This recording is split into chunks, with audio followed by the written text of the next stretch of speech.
ये देखिए हम मुहद्दिब अदसे से सूरज की छवि जो है कागज पर ले रहे हैं।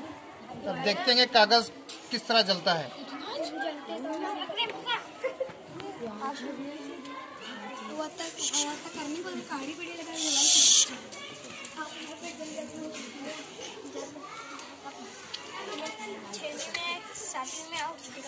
देख सकते हैं आपके जलकर धुआं निकल रहा है।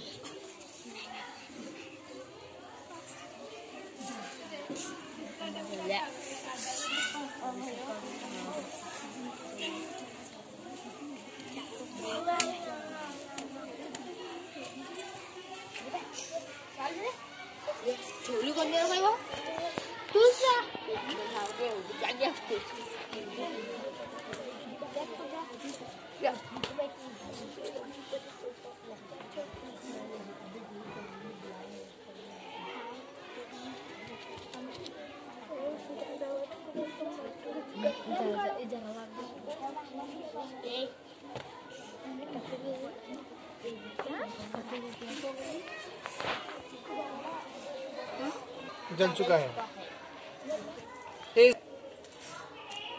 ऐसा इसलिए होता है कि मुहद्दिब अदसा